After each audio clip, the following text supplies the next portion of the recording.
Swayam Prabha. Digital India. Educated India.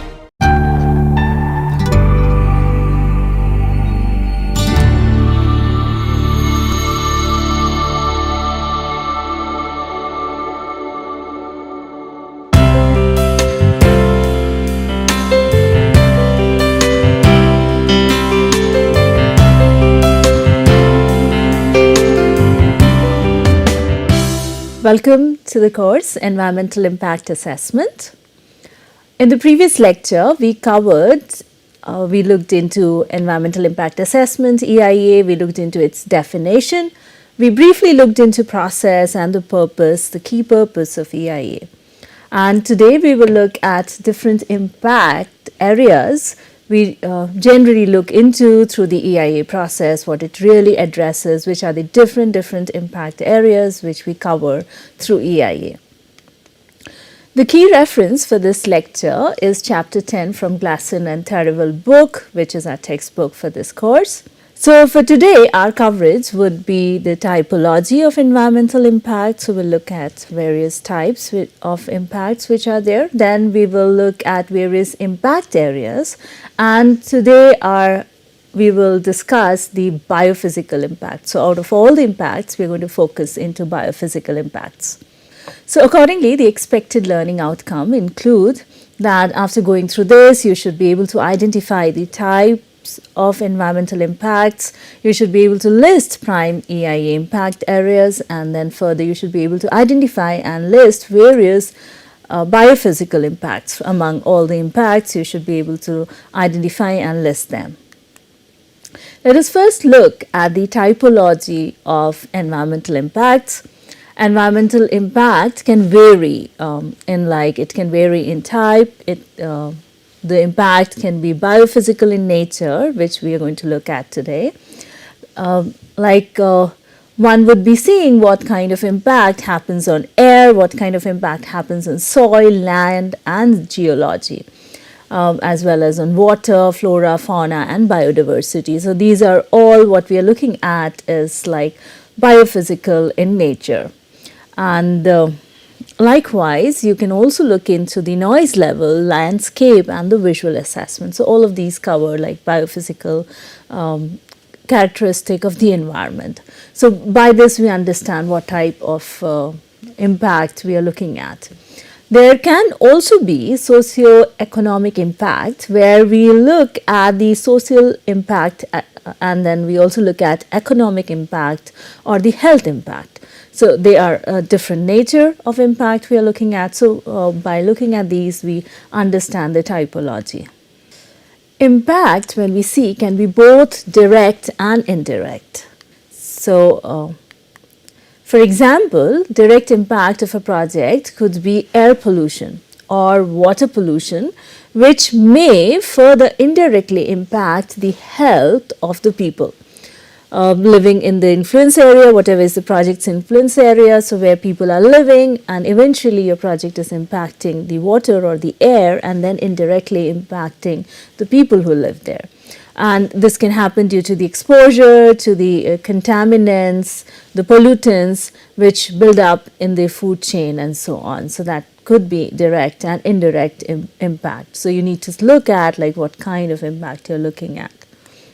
Or we can also think of water withdrawal by an industry. So looking at another example which may directly impact the biophysical environment, like lowering the water level.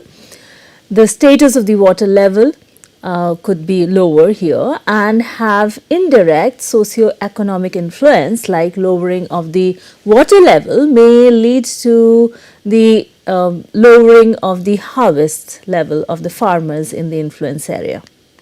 The impact can also be cumulative in nature, meaning project may not have significant impact at the individual level. So when you look at one individual project, then it might not have that kind of impact. But when you look at them all together with other developments which would come in some time or in the same region, may have significant impact on the receiving environment.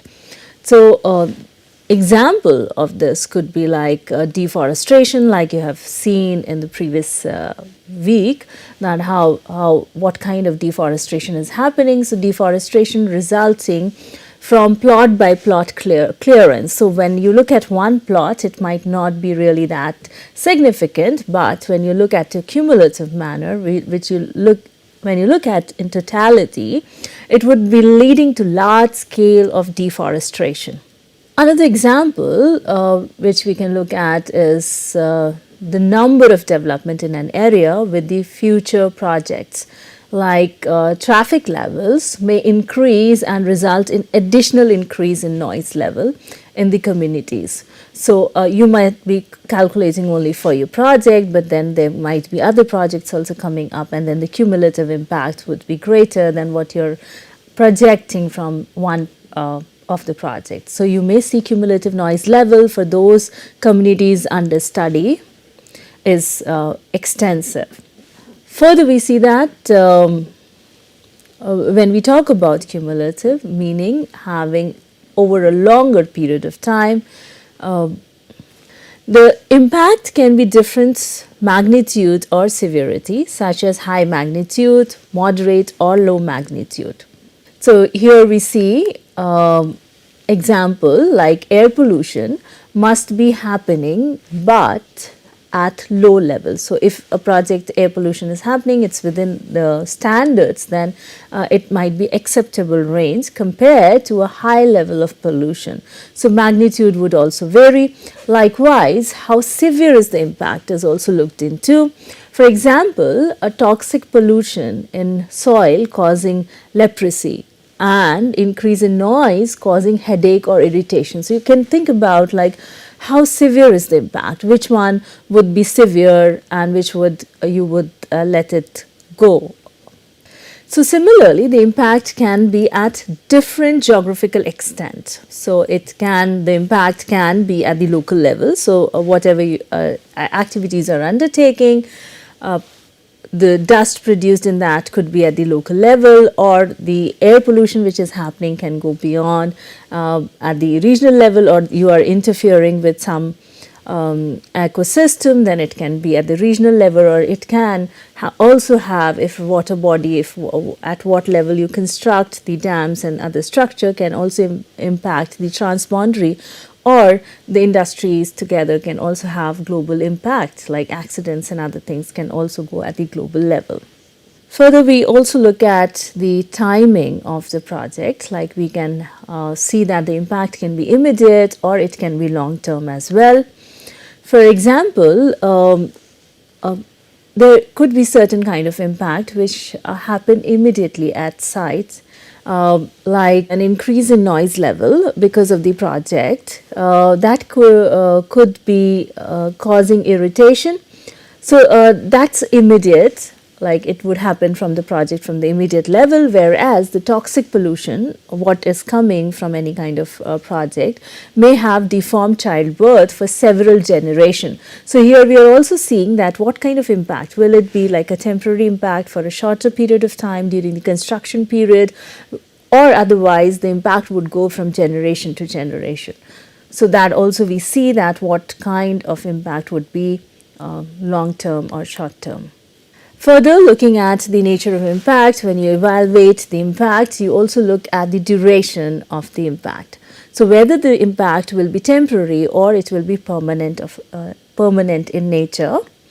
So looking at this, you see that impact can be of only temporary nature or temporary in nature. For example, rise in air pollution at the time of construction, if some building is being constructed or there's a road construction taking place.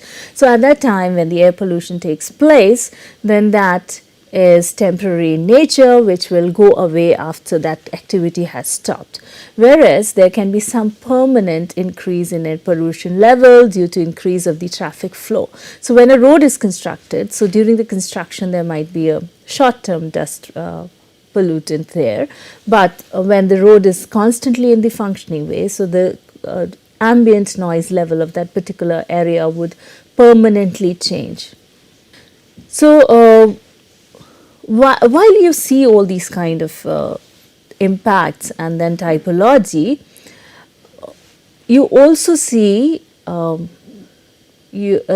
when you make these impacts, you also predict, and all the impacts are related with prediction. There is certain level of uncertainty. So when you are looking at these typology, then you also see what level of certainty is there in the projection which has been made. So we need to know what are the likelihood, like it's a low likelihood or high probability of that impact which is going to occur or you're projecting to occur. So there are certain kinds of uncertainty in impact prediction. For example, you have scientific uncertainty. So you have limited understanding of the ecosystem or the community affected. So we really do not know much about those things. So that's why there is like what kind of prediction you make that has certain scientific uncertainty. Then also in your prediction, there can be data uncertainty. So you might not really have complete information, or your methodology could be insufficient. So there are always these kind of limitation in the process. Further, there's also like policy uncertainty. So there can be unclear policies, or there can be conflicting objectives of different people involved, or there can be absence of standards, or there can be change in standards. So these kind of uncertainties are there whenever you do things. So that also you need to take in perspective while you evaluate the impact, like what kind of impact it is. Further, we see that the reversibility or irreversibility of the project. For example, loss of vegetation can be reversed, like with plantation. So whenever you're making a project, for example, we take the road project, and for that we are going for certain cutting of trees. But eventually, if that loss can be compensated by planting more trees. So that process, the impact can be reversed. But when there is loss of endangered species, that particular impact could not be reversed. So that would be irreversible loss. So when you evaluate those things, so which one would you really emphasize more? So the one which you are able to reverse, or one which you are not able to reverse. So definitely where you are not able to reverse the process, that would have much more weightage when you are analyzing the impacts. So based on these significance of the impact, so while you look at all these aspects, and based on all these significance, the impact is evaluated, whether it is important or not important, what type it is, when it will happen, what is the likelihood of its happening, and what is the certainty involved in this. So viewing all these, taking all these in context, you decide, you make decision of the significance of the impact. And not only this, you also look at the sensitivity of the receiving environment. So when we say sensitivity, that means we say what is the receiving capacity of any environment. Maybe a person from a different economic background would the same increase in the price or the change in the lifestyle would be expensive for that person, or for same travel distance for women would create another problem, or blockage of any access road would create problem for certain people who are walking or old age people. So sensitivity of the receiving environment or the community is also important while you consider the significance of any impact. So we saw the typology of impact. So we finished that particular section and how we determine significance of an impact. Now we'll look at EIA impact areas. So what are the areas which are usually taken and within EIA, and following those impact areas are considered. So we saw the typology of impacts and how we determine significance of an impact. Now we'll look at various EIA impact areas. So we see that the impact areas include the biophysical impact, which we are going to cover today. Then it also includes socio-economic impact, then also health and safety, economic and fiscal impact. We also see indigenous peoples' rights and traditional areas, emerging impact areas, then also there are some wider impact considerations which are upcoming. So we'll be in our part 1, we are going to only look at today the biophysical impact areas. So looking at what all is usually considered under biophysical impact, we look at air, soil, land and geology, water, we look at flora, fauna and biodiversity, we look at noise, transport and landscape. We also look at the visuals. Each one of them will be covering in detail in the method section also. So right now it's only for to give an overview of what all impacts are considered. Each one of them will be considered in detail in the methodology section. So we had looked at the environmental status of air and what kind of problems we are facing and to what extent. So we saw that how air quality is going down despite improvement. So you, if you recollect those sessions, when we assess impact, so when we are evaluating the impact on air, what do we really look at? We look at key air pollutants like what's the nitrogen oxide level, sulfur dioxide level, ground level, ozone and particulate matter. So we look at these areas. There are like legal standards. How do you really know what's more or less? And then there are legal standards for these and other air pollutants as well. The national and international levels by the World Health Organization, WHO. Within air, sometimes as per the legal requirements, it might vary from country to country. And also sometimes country may also include order that you might have to consider in the impact assessment. So impact assessment for air quality is very well established under EIA process. So we see that they have a very good methodology and all the standards are in place in most of the countries. So under soil, land and geology, we cover like we look into land use change, we look into soil availability and the quality of soil. And then we also look at the geological designation, like what types are there, and then geological resources, example like what resource we get, sand, gravel, deposit which are there, and geological formation that like would constrain or facilitate the project, or if anything happens, then how the entire area would behave. So these things are looked into while considering the soil, land and geology. So we generally see that the impact on land are usually cumulative. So if you live in various places, so you will see that whenever the impact happens on land, it's usually cumulative. It happens for a longer periods of time, and it happens with all the other activities simultaneously going into place. And what when we say it usually happens in a cumulative manner, meaning it occurs over time. For example, how developed area witness gradual urbanization. So anything you have in one place, it would attract other activities, and then eventually the place would grow, and it would happen gradually in some due course in time. So when we do this, we look at larger perspective, and when we assess the impact on soil, we look at the soil contamination. So we are exactly looking at the hardcore characteristics of the soil. So we look at the soil contamination, erosion, compaction, sealing, and the cumulative removal of organic matter. So if you'll see the difference between the two, when you're studying the land, you're looking at the kind of land use, what is going on, and how it is other use are coming in. And when you're looking at the soil, you're looking at the characteristics involved in that, and then the quality of those characteristics.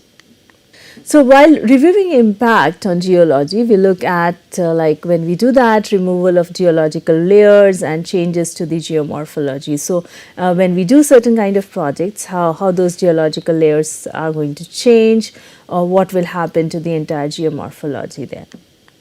So in general, this domain has been not covered very well in the EIA process. So when you see this geomorphology aspect, that's not really covered a lot in EIA process. So there's still evolving area. While looking at water, when we look at water component for environmental impact assessments, we look at both the water quality as well as water quantity. So when we are assessing water in our EIA procedure, we look at both quality and quantity.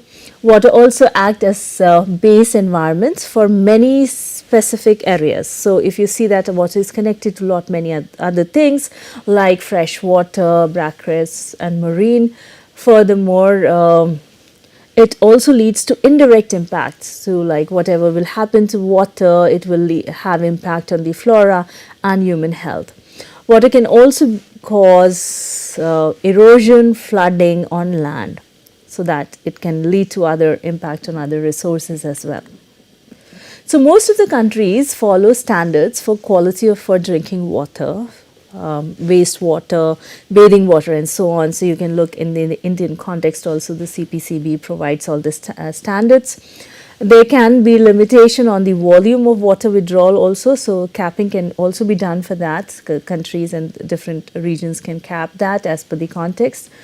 And the limitation can also be given based on the area as well as per the seasons to protect the water quality and also the aquatic ecosystems.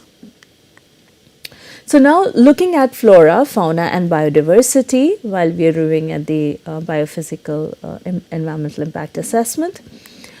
It is a very vast topic. So what we are talking about here, it's very wide in range, it's very complex and covers like birds, fish and mammals, and also the conditions under which they nurture, like what really helps them to grow, such as biomass. You can think of the vegetation and other species, variations. So all these are covered under this topic. Also, there are indirect impact of air, water and soil quality. So all the other things also impacted. So there are like in order to protect that, there are interventions at international level. And despite these interventions, we see that a lot of loss and decline is happening, as we had already seen in the previous week. Because of its, we also see that it's very complex. Now you can see how it's connected with air, water and soil, as well as there's wide variety. So because that's why it's very complex, and it's also interconnected, and then it's connected with food web, nutrients flow, and then even the climate change. So this is very complex, and because it's very complex, it's like it is said to be poorly covered in the EIA process. So we are now increasingly considering ecosystem services also, which ecosystem services means the benefit which we get from the ecosystem. It is relatively new area and it is gaining attention. So we are going to look into it in a couple of sessions as well. Further, we also consider noise in EIA process. So considering noise can damage human health and their well-being. Noise interferes with communication, increases stress, disturbs sleep. There are a lot of health impacts which happen and can lead to high blood pressure, also increased stress level, reduced efficiency, and increased risk of heart attack. So all these problems can happen, health problems can happen, and noise also affects wildlife. So not just the human health, but it also affects the wildlife. And vibration can affect building stability also. So it can also impact the infrastructure which we have around. So prolonged exposure to high noise levels can cause deafness or partial hearing loss. Noise can also change the character of the landscape or historical setting. And it can also affect the property values, so there can be economic impact also, and then also the community atmosphere might change and the quality of life might change. So there are several impacts which you can see here. So noise may also affect the wildlife, as said, the domestic animals, and in certain cases in EIA there might be need to include specialists to undertake these studies. So in many of the EIA, we see that not much focus is given on wildlife. We will study this particular segment in detail in the method section as well. So we see that in while we evaluate noise, we have certain sets of guidelines which are there, and emphasis is also given by WHO, which have identified noise as one of the second largest environmental risk to public health, and it's second largest after the air pollution. So they have also developed certain standards for this. We see that understanding and assessment process for noise is considerably well established in EIA with available evidence of like you have computerized models which allow you to model the noise impact. There is good understanding of how to assess noise in EIA with all the models available. So if you will think and reflect, most of all development projects have noise impact. So you can't really think of any development project which doesn't have noise impact. So you think of noise as generated during the construction activities, then it would be during the foundation work, and maybe it can be because of the transportation also. Which is like during the construction work. You may also think of noise which are generated during operational phase also, such as with the industries when it's in operating, then you might also have noise from there. And also many times when projects are decommissioned, so when they are demolished, also you might have noise pollution.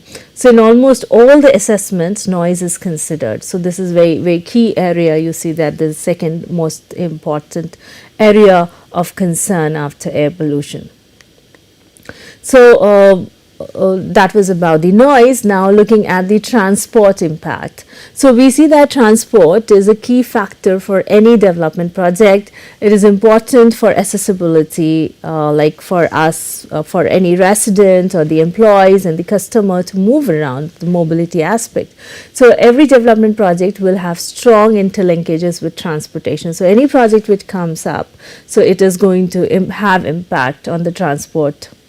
So the impacts vary with the nature of the project. So depending on what kind of project is coming. So project can be transportation project itself, like you might be constructing highway, high-speed rail, or you may generate transportation demand. Project can be of transportation itself, like you can have highway, high-speed rail, and these may also generate transportation demand. So impact of both the types may vary in range. The impact vary with the nature of the project. Project can be transportation project itself. So that itself, like you're building highway, high speed and rail, or there can be another kind of project which generates transportation demand. So in both the cases where your project is transportation itself and the other cases you are generating demand for transportation, in both the cases the type of impact may vary and also may vary in the range. They will have different types of environmental and social impact, such as it will affect the noise level, air quality level, increase or reduce the accidents rate, or affect the accessibility. So it could be both positive and negative as well. So transport project can also have significant cumulative impact, such as bifurcation of the habitats. So like if a road is going from somewhere or rail line is going, then it might divide the same area into two parts and they would disconnect each other. So that kind of impact could also happen. And then it might also lead to cumulative impact of like in changing land use and then changing density also. And for transportation project, usually EIA is required in most of the countries by law. So it's very well established domain. For other type of development where it's non-transport nature development, such as if you're developing industry, where you're developing factory, or you're doing the large real estate project, that will all include considerable consideration for environmental impact of transport.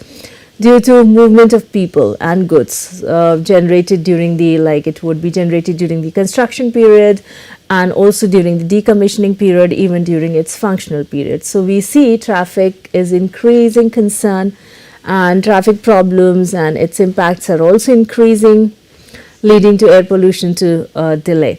So this domain is well established, like both the areas where you have the transportation or impact in transportation, so they are both well established and you would find a lot of methods to undertake this. Also, you would see that the geographical extent of impact of traffic is also quite large, and then the problem at one place can influence the traffic performance at a very distant place also. So if you think about the typology which we discussed in the initial phase of this lecture, we did talk about the geographical extent of particular impact. So for such kind of projects, you can have larger impact. So both proposal for new transport infrastructure and the travel generated by other development will cause environmental impact, these can include noise, vibration, air pollution, impacts on biodiversity, community severance, visual intrusion can also happen, and then accidents chances also increases.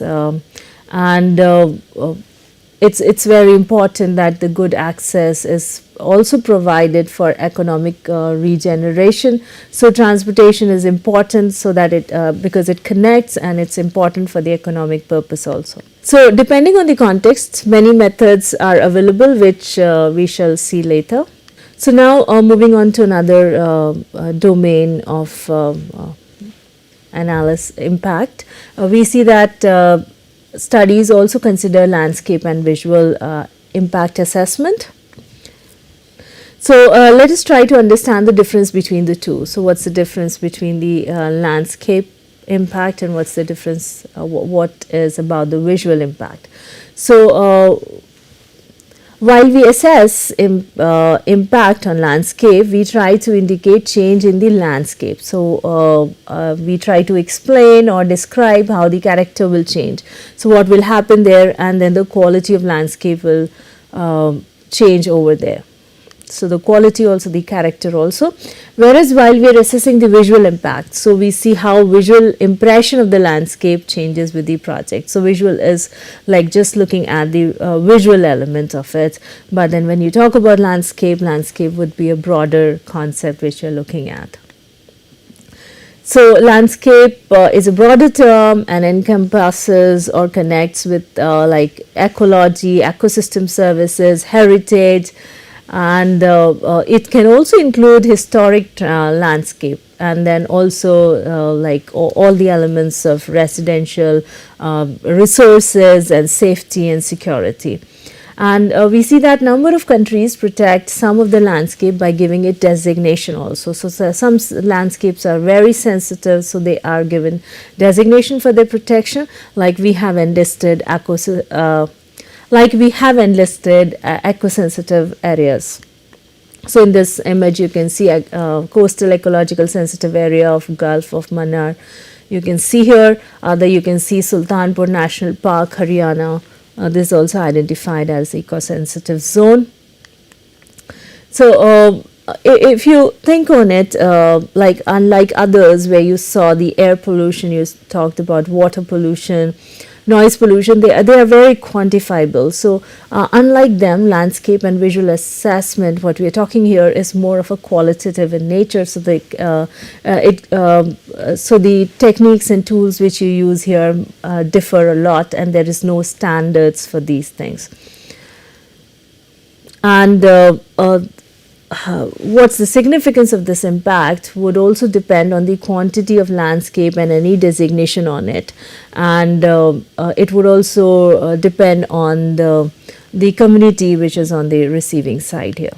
So understanding landscape is an important part of the quality of life for people wherever in urban areas and in countryside.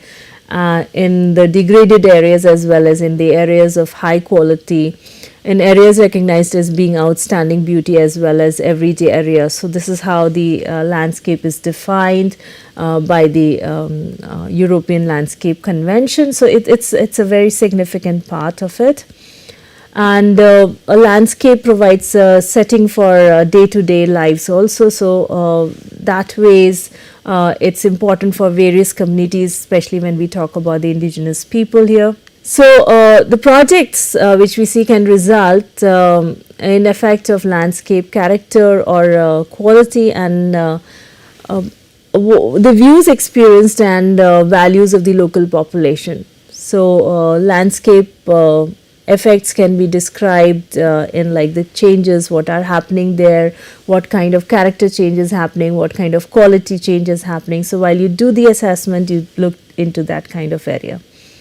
So summarizing this session and this lecture, we looked into the typology of environmental impact. We also introduced range of impact areas which are generally addressed through EIA process. Then we focused on the biophysical environment topics, and in that we looked at air, soil, land geology. We looked at the water component, how we look into what do we look into it, flora and fauna and biodiversity, and then we looked into noise level and then landscape and visual. So these were the references for this particular session, and I've also mentioned which is the key text for our reference here. And these are the suggested watch and read for this particular session. Please feel free to ask questions. Let us know about any concerns you have. Do share your opinions, experiences, and suggestions. Looking forward to interacting and co-learning with you while delving into environmental impact assessment subject. Thank you.